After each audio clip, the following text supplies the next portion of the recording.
आपको लगता है इस्लाम जो है वो सिर्फ फसाद कराता है, आपको लग रहा है कि भाई हमारी पुस्तक में तो सिर्फ लड़ाइयों के बारे में लिखा हुआ है, तो क्या आपने कुरान शरीफ का 5th चैप्टर में 32 आयत सूरह अल माइदा के अंदर नहीं सुना कि अल्लाह पाक खुद कह रहा है कि अगर आपने किसी एक इंसान मतलब ह्यूमन बीइंग, यहाँ पे अल्लाह ने हिंदू, मुस्लिम, सिख, ईसाई किसी जाति का नाम नहीं लिया है, उन्होंने कहा किसी एक भी इंसान का आपने कत्ल किया, किसी एक बेकसूर इंसान का कत्ल किया, तो आपने संपूर्ण मानवता का कत्ल किया। समझ रहे हैं आप?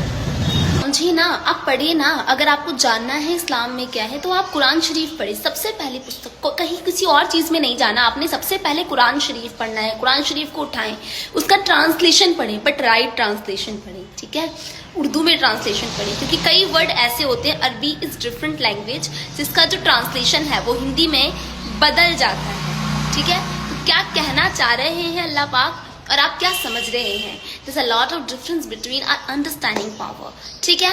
So first of all we have to read Quran Sharif and understand its आयत, हमें उसकी आयत को समझना है। फसाद की जड़ नहीं है इस्लाम, इस्लाम बहुत खूबसूरत मजहब है। This is a way of life, yes, ये बताता है कि what's kind of way of life.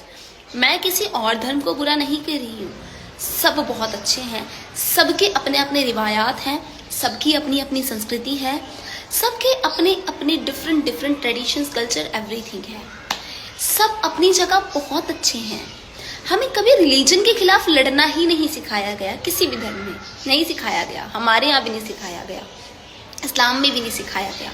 So please, जब किसी धर्म में लड़ना सिखाया ही नहीं गया, जब किसी पुस्तक में लिखा ही नहीं है कि तुम इस वाले पर्सन को मारो, उस वाले पर्सन को मारो, तो what a rubbish with it, कि हम क्यों लड़ाई लड़ रहे हैं?